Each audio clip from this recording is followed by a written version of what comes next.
I never expected a single phone call to cut me out of my own family.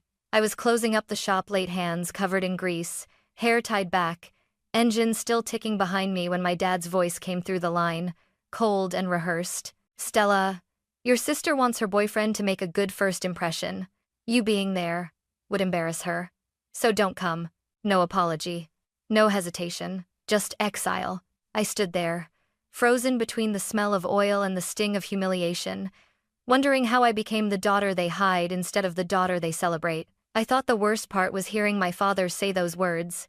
I was wrong. Because the next morning, my entire family showed up at my door, furious, defensive, ready to blame me for their shame. And her boyfriend, the man they were so desperate to impress, he said something that shattered everything they believed about me. The pounding on my front door shook me out of a half-dream.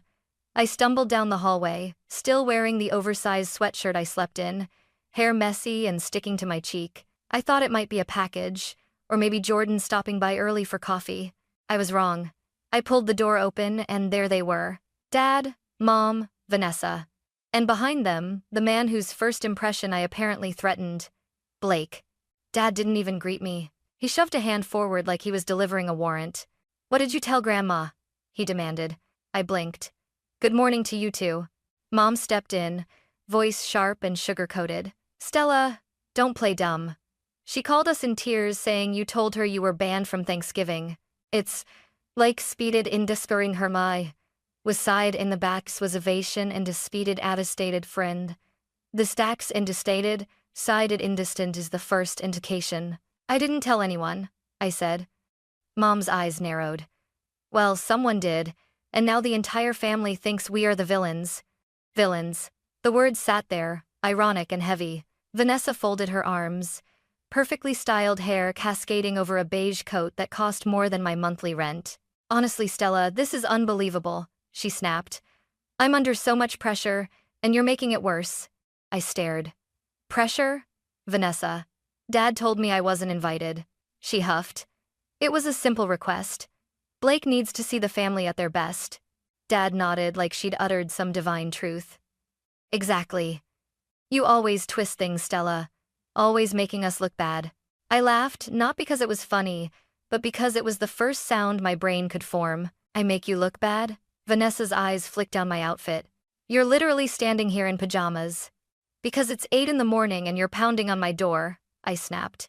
Dad jabbed a finger toward me. "This is exactly why we didn't want you there. Your attitude. Your presentation." My throat tightened, but I held their gaze. Then something shifted. Blake, quiet until now, stepped forward, hands tucked awkwardly into his jacket pockets. He looked at me, really looked, his eyes scanning my face like he was trying to place me. "Hold on," he said slowly. "Stella Miller?" The porch went still. Vanessa frowned. "What are you doing?" But Blake didn't even turn toward her. He stepped closer. "Wait, are you the Stella who rebuilt that '69 Mustang? The one from those restoration forums?" Silence. Everyone stared at him like he'd spoken another language. My heart kicked once. Hard. Because for the first time that morning, someone wasn't looking at me with judgment. They were looking at me with recognition. And that was the moment everything started to unravel. For a moment, nobody moved. Even the cold morning air seemed to pause. Blake stared at me like he'd just uncovered a secret. "You're that Stella Miller?" he repeated. "The one who documented the full-frame rebuild? The posts everyone kept saving?" Dad blinked. "What rebuild?" Mom frowned. "What posts?" Vanessa whipped around to face him. "Blake, what are you even talking about? She changes tires for minimum wage." Blake let out a short, breathless laugh. "No, Vanessa. She doesn't just change tires. Stella basically resurrected a dead car. A '69 Mustang. People were obsessed with that build. I learned half my restoration basics from her threads." He turned to me again, eyes bright with genuine awe. "I can't believe that was you."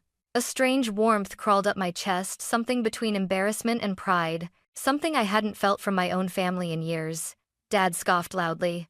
"This is ridiculous. She's just trying to make herself look good." I swallowed. I didn't say anything. Mom's tone sharpened. "Well, this little hobby doesn't change why we're here." "Hobby?" Blake repeated, eyebrows shooting up. She restored an entire classic car by herself. Vanessa snapped back at him, voice cracking. Blake, stop defending her. This is not why we came. Stella embarrassed us. I stared at her. By existing? You know exactly what I mean. Vanessa threw her hands up. You show up to things in ripped jeans. You smell like motor oil. You don't blend with the family image. Blake needs to meet people who represent me well. Represent you? I repeated. I'm your sister, not a brand accessory. Dad cut in. See? This attitude. Always confrontational. I let out a breath through my nose. Dad, you uninvited me. I didn't confront anyone. Mom shook her head violently. We've raised you better than this, Stella. And now you're making Grandma upset, making us answer questions. You could have told the truth, I said. That shut them up. Not for long, but long enough for Blake to speak again. Hold on, he said, stepping slightly in front of Vanessa. You uninvited her? Mom stiffened. It was for the good of the family, for the good of the image, I corrected. Vanessa groaned dramatically. Oh my God, this is going nowhere. She jabbed a manicured finger toward me. Look, Stella, whether you're some niche car celebrity or not, Blake's first impression matters more than your feelings. And you all showed up here, I said slowly, because you needed to control the narrative. Dad pointed at me. Exactly. We can't have people thinking we abandoned you. But you did, I said quietly. Silence again. Heavy. Accusatory. Truthful. Blake looked between them and me, jaw tightening. Is this normal? He asked me. I didn't answer. I didn't have to. Because the stunned look on his face said it all. He finally saw them. Not the curated version, but the real thing. And that realization cracked the family image worse than anything I could have said. For a moment, Blake's question, is this normal? Hung in the air like smoke from an engine fire. Dad stiffened. This conversation is over. Stella, get your tools and come fix the roof. It's leaking again. My eyebrows shot up. You came here to demand free repairs? Mom lifted her chin proudly. Family helps, family. Family doesn't weaponize guilt, I said. Vanessa stepped forward, eyes narrowed. This is ridiculous. I still need the $300 for the event decor. You know, my brand depends on this. I stared at her like she'd grown a second head. You uninvited me from Thanksgiving and now you want money? It's separate, she snapped. You always help. There it was. The truth behind everything. Not love, not respect, convenience. Dad waved impatiently. Hurry up. We don't have all day. Something inside me shifted like a gear locking into place after years of grinding. No. The word wasn't loud, but it hit the porch like a dropped wrench. Dad froze. What did you say? I took a breath. No, I'm not fixing anything today. Mom's eyes widened. Stella, I'm not giving Vanessa money. Vanessa scoffed. Are you seriously doing this right now? I'm not covering missed bills. I'm not bailing you out. I'm not carrying this family anymore. The silence that followed was violent. Dad stepped toward me, voice low and dangerous. You ungrateful. No, I repeated, louder. I'm done. For the first time in my life, none of them knew what to say. It was like I'd spoken in a language they'd never heard. Mom pressed a hand to her chest. We raised you. And I'm grateful, I said. But parenting isn't a debt I owe forever. Vanessa shook her head, furious tears forming. You're being dramatic. It's not the sea. You uninvited me, I said evenly. And now you're angry that the consequences don't match the image you want to keep. Blake exhaled softly behind them. He wasn't smiling. But there was something like relief in his eyes, as if he'd suspected the truth but needed to see it. Then he said quietly, Good for you. Vanessa whipped toward him. Why are you taking her side? Because she isn't wrong, Blake said. The words felt like gasoline hitting open flame. Dad jabbed a finger at him. You're a guest here. Stay out of this. Blake didn't move. Then stop dragging her like she owes you her life. Mom's voice sharpened to a knife edge. Stella, tell him he's wrong. Tell him you didn't pay our bills, fix our house, cover emergencies. Tell him we didn't rely on you. I didn't answer. I didn't have to. Because Blake's expression, slowly shifting from curiosity to shock to understanding, said everything. He saw it, the pattern, the taking, the using. Dad's voice cracked. You'll regret this. But for the first time ever, I didn't feel fear. I felt something new. Weightless. Solid. Free. I think you should leave, I said quietly. And my porch fell completely still. When they finally stomped off my porch, slamming the car doors like children denied dessert, the silence they left behind felt unreal. My chest still trembled with leftover adrenaline, but underneath it was something steadier. Something solid. A boundary. A real one. I closed the door slowly, locked it, and leaned my forehead against the wood. For a moment, I just breathed. Then my phone buzzed. A text from Jordan. Hey, bringing pumpkin pie to the garage later. You in? I stared at the message, warmth blooming somewhere behind my ribs. Yes, I was in.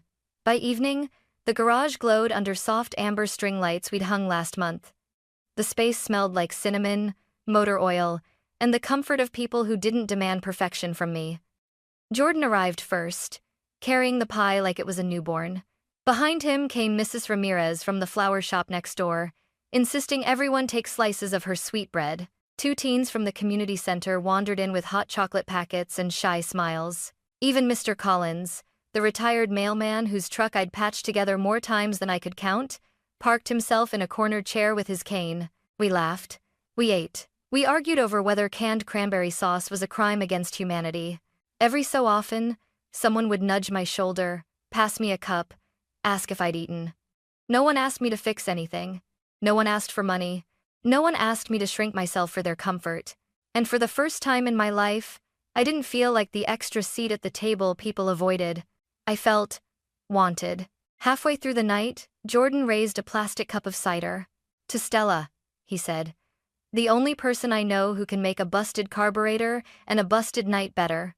Everyone clinked their cups. My throat tightened, not with sadness, but something gentler. Gratitude. Relief. Belonging. But warmth only lasts so long before the cold finds a crack. Because right as I was reaching for another slice of pie, a thunderous, violent pounding echoed against the garage doors. The entire room froze. Jordan looked at me. The teens huddled closer. Mrs. Ramirez whispered, "Ay, Dios," and something in my gut told me the storm wasn't over, it had just arrived. The pounding wasn't just loud, it was violent. The garage doors shook in their rails, rattling the string lights, making everyone flinch. Jordan froze mid-step. The teens looked at me with wide eyes. Mrs. Ramirez clutched her purse like a shield. My stomach dropped. I already knew who it was. The pounding continued 3 hits at a time, a furious rhythm only one man in my life had ever used. Dad. I walked to the door slowly, each step echoing in my chest. Jordan whispered, "Stella, you don't have to open it." But I did. I unlatched the side door and pulled it open. And there they were. My dad, my mom, and Vanessa, faces red, breath sharp, eyes wild like they'd marched through hell just to drag me back into it. Dad pointed at me immediately, voice booming through the cold night. "You humiliated us." The shout pierced through the garage. People behind me gasped. Mom stepped forward, shaking with fury. "Do you know what your relatives are saying? After you abandoned Thanksgiving? After you told them lies about us?" "I didn't tell anyone anything," I said steadily. Vanessa shoved past them. Mascara streaked down her cheeks. "That doesn't matter. Blake LEF'd me. He walked out of dinner and said he needed space from me and from our family." She looked deranged, heartbroken, furious all at once. "This is your fault," she screamed. Every eye in the garage turned to her. Not with judgment, with shock. I kept my voice calm. "Vanessa, I didn't make him leave." "Yes, you did," she shrieked. "You've been ruining my life since we were kids, and now you took the one person who—" She cut herself off. Everyone heard it anyway. Dad got in my face. "You need to fix this. Now." "Fix what?" I asked. "Your image?" He snarled. "Everything was fine until you started acting like a victim." I clenched my jaw. "Dad, you uninvited me. And look how you retaliated," Mom cut in. "You embarrassed our family name. Family name, image, reputation, always the same script." I felt the eyes of my garage family on me, Jordan. The teens, Mrs. Ramirez, Mr. Collins, all watching the collapse of my childhood mythology. Vanessa wiped her tears with a shaking hand. "He left because of you. He said he couldn't handle the toxicity." That toxicity isn't mine, I said. And right then, another voice cut in from behind them. No, it's not. A hush fell over the entire garage. Blake stepped into view, snow dusting his shoulders, his expression steady and unyielding. Vanessa spun. What are you doing here? Blake didn't look at her. Not once. He looked at me. And his voice, quiet but firm, carried through the space. I came because I wanted to be someplace real tonight. Vanessa's face twisted. What does that mean? It means, Blake said, turning to her. I'm tired of pretending your family treats people well. Mom gasped like he'd committed blasphemy. Excuse me? Blake kept going, unflinching. Your sister built a community here. Something genuine. Something supportive. I've seen more kindness in this room in 5 minutes than I've seen from your family in months. I haven't agreed from, Dad snapped. You have no place judging us. We are her family, not you. Blake stepped slightly in front of me. An instinctive, protective motion that made Vanessa's breath hitch. Family doesn't drain a person to the point they can't breathe, he said quietly. Mom pointed dramatically at me. Stella, tell him we didn't rely on you. Tell him you didn't pay our bills. That you didn't fix the house. That you didn't— I cut her off with a whisper. Enough. I walked to my workbench. Everyone watched. I pulled open a drawer. Inside was a thick, worn brown envelope. I had never planned to use it, not like this. I walked back and held it out to Dad. He snatched it with a triumphant smirk, until he opened it. His expression faltered, then froze. Inside were pages. Dozens. Receipts. Invoices. Proof of every bill I had paid, every repair I had covered, every emergency call I had answered. Mom's face drained of color. Vanessa's lips trembled. You kept track, Mom whispered. No, I said. I kept boundaries. I looked each of them in the eyes. You just never noticed them until now. The garage was silent. The biggest silence I'd ever heard. Dad's voice cracked. You will regret this. But something inside me had already shifted. So deeply, so permanently, that fear couldn't reach me anymore. No, I said softly. I regret letting it go on this long. And that line, was the spark that ignited the explosion coming next. Dad stood there clutching the envelope like it was burning through his skin. His jaw trembled, rage, humiliation, disbelief twisting his features in ways I hadn't seen since childhood. Mom reached out, snatching one of the papers with frantic fingers. Her voice cracked. Insurance payments? Mortgage penalties? Repairs? We never asked you to— You didn't have to ask, I said. You expected it. Vanessa stared at the stack of receipts like they were written in another language. You kept all of this? She whispered. I met her eyes. You kept taking. She flinched, as if the truth hit harder than any insult. Dad crushed the envelope in his fist. This is betrayal. No, I said. This is accountability. A ripple went through the room behind me. Jordan whispered. Damn, under his breath. Mrs. Ramirez silently crossed herself. Dad took a threatening step toward me. You think this makes you better than us? You think you can shame your own family? I didn't move. I didn't look away. I'm not trying to shame you, I said softly. But I'm done protecting you from yourselves. Mom's voice sharpened. Stella, stop this. Right now, tell everyone these documents aren't serious. Tell them you exaggerated. Tell them— No. That one word seemed to slice the air clean in half. Vanessa's face twisted with desperation. You're ruining everything. Do you understand that?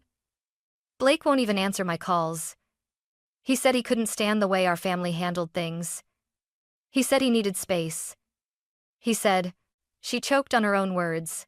He said he finally saw us, Vanessa whispered. Because of you. Blake shifted behind them, his voice low, almost sad. He saw the truth, Vanessa. That's not Stella's fault. Vanessa spun toward him, shaking. You're choosing her over me?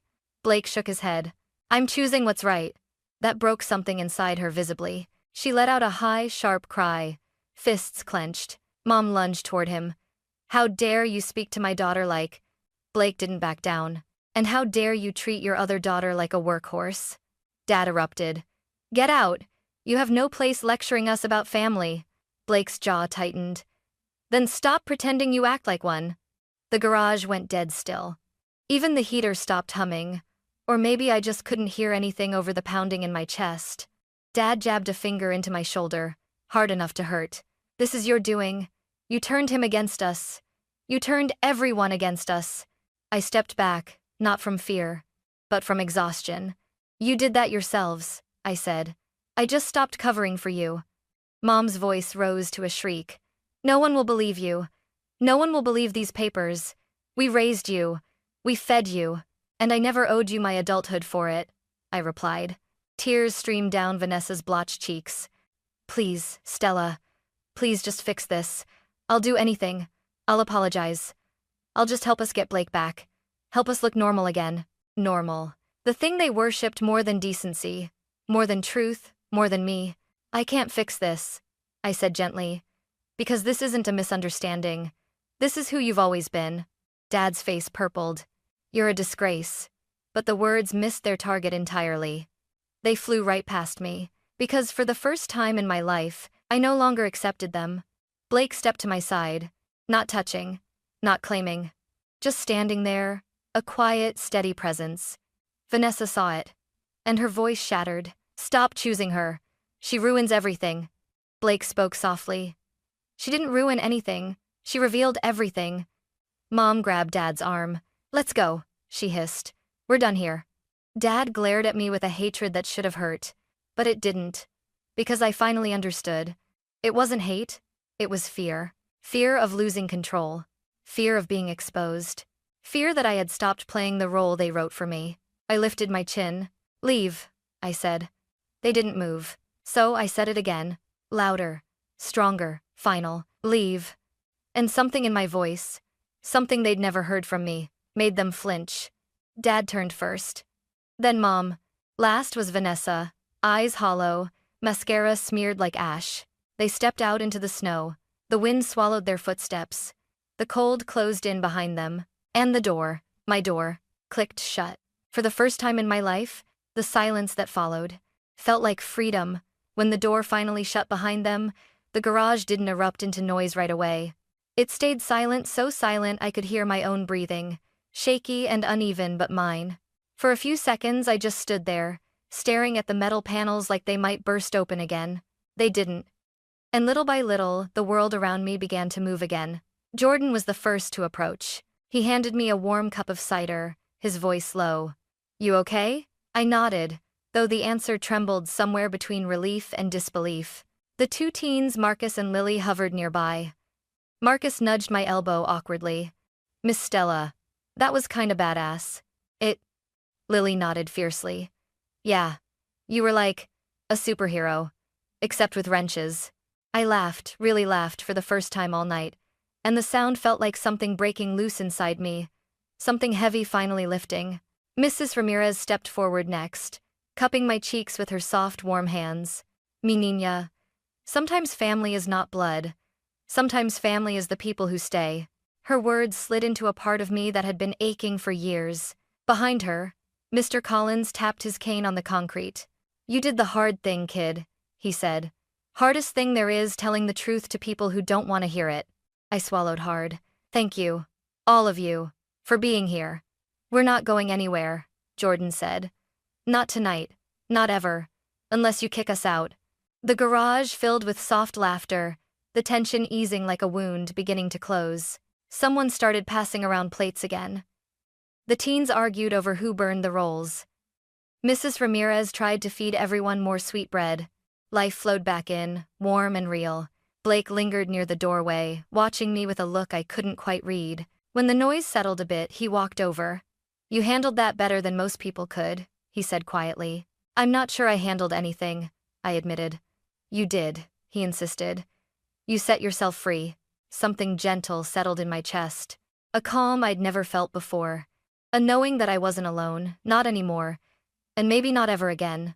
As the night went on and the garage glowed with soft lights and soft voices, one thought anchored itself deep inside me. I didn't lose a family tonight. I found one. 1 year later, the snow fell the same way, soft, quiet, drifting across the lot outside my garage like nothing in the world had ever gone wrong. But I wasn't the same. I stood in the doorway, hands tucked into my jacket pockets, watching the warm light spill across the concrete floor. Inside, Jordan was teaching Marcus how to rotate tires. Lily was decorating a tiny Christmas tree she insisted the garage desperately needed. Mrs. Ramirez had just dropped off cinnamon bread, claiming none of us ate enough. My world was smaller now, but it was clearer. Kinder. Mine.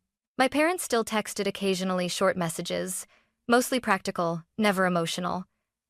Vanessa tried once in the spring to apologize, but it felt more like damage control than remorse. I wished her well. From a distance I finally felt safekeeping. Healing didn't arrive like some grand revelation. It came slowly, in pieces. In quiet mornings, sipping coffee without dread. In evenings where no one demanded anything from me. In the realization that peace wasn't loud or dramatic, it was steady, earned, and sometimes lonely. But worth it. I didn't chase a seat at their table anymore. I built my own, and somehow, incredibly, it filled itself. Blake still visited now and then, bringing parts he wanted help installing, or dropping by just to talk. Maybe one day it would become something more, maybe not. But whatever it was honest. As I stood there, taking in the warmth and chatter inside the garage, a soft certainty settled in my chest. I hadn't lost a family that night. I had simply walked away from the wrong one, and by doing so, I finally found myself.